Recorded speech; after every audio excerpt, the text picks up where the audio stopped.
Omulangira Daudi Simbwa Kazibwe Goloba yasomose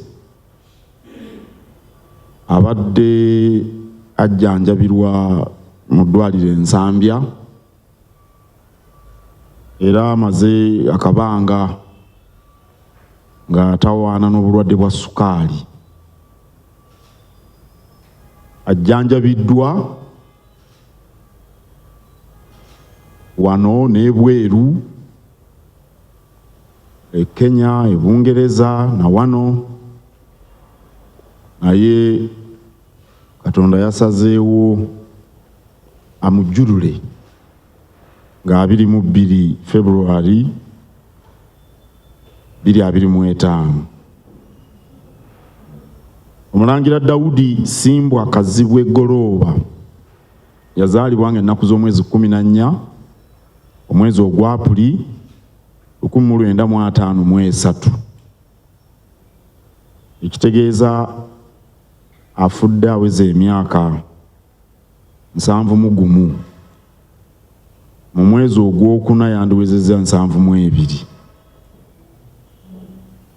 Yasomera e Buddo Junior libayita Kabinja primary gye yagisomera 61 okutuuka 67, n'asomera King's College Buddo 67 okutuuka 72, n'agenda e Makerere 72 okutuuka 76, n'afunayo degree ey'ebyobufuzi. Ate mu 82 okutuuka 86 yagenda mu ttendekero eriyitibwa Center for Marketing and Management Studies e Bungereza mu London, nayo n'awangulayo ebbaluwa. Yaliko bank manager mu UCB, banka eyo UCB kati gye tuyita Stanbic, okuva 1976 okutuuka 82.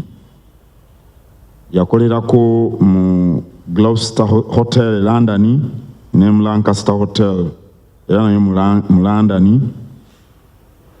Yawasa mukyala we omugenzi Marian Nagawa Lubogo mu 1981. Alese abalangira 2, abambejja 3 n'abazzukulu abawerako.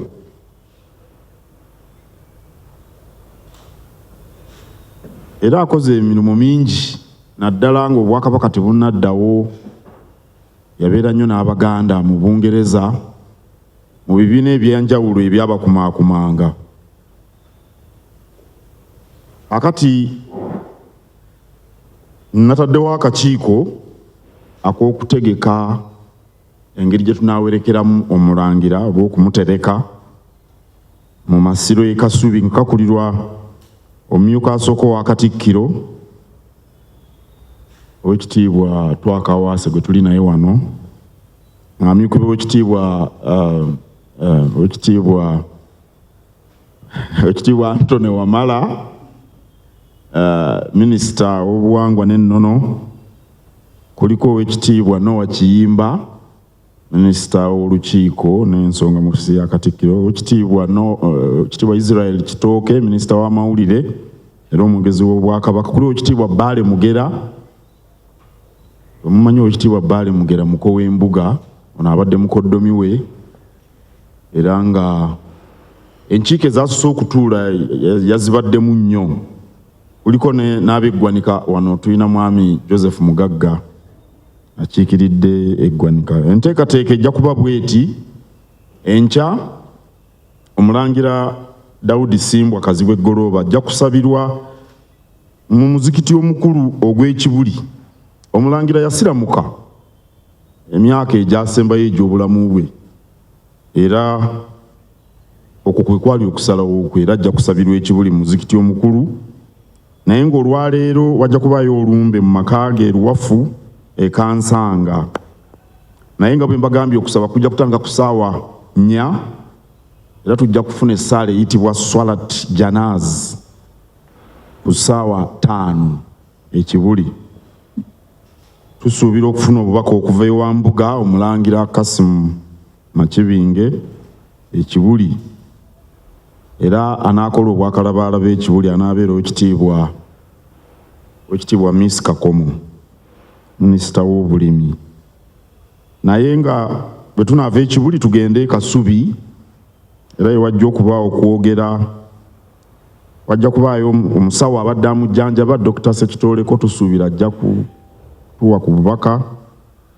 Tujja kufuna mu Nabuddo omukuukutivu Dr. Kayondo, Oweekitiibwa Dr. Kayondo omubaka w'olukiiko mu Nabuddo omukuukutivu atubuulire ku byalaba ku Mulangira nga basoma bonna e Buddo.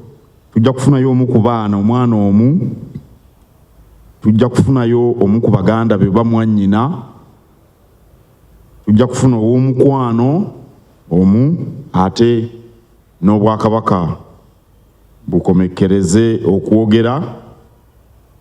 Ekyo nga biwere tujja kubaayo n'ekyemisana e Kasubi, ate era wabeerewo saala gye bayita Swalat Janaz.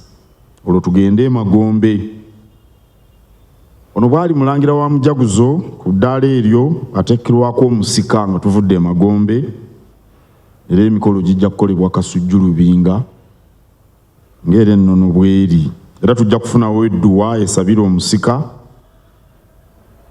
Olwo okutereka Omulangira n'okufuna omusika we bijja kuba bikomekkerezeddwa. Anaabeera Kalabalaba e Kasubi anaabeera Oweekitiibwa Anthony Wamala, era ye minisita ow'ensonga zino zonna.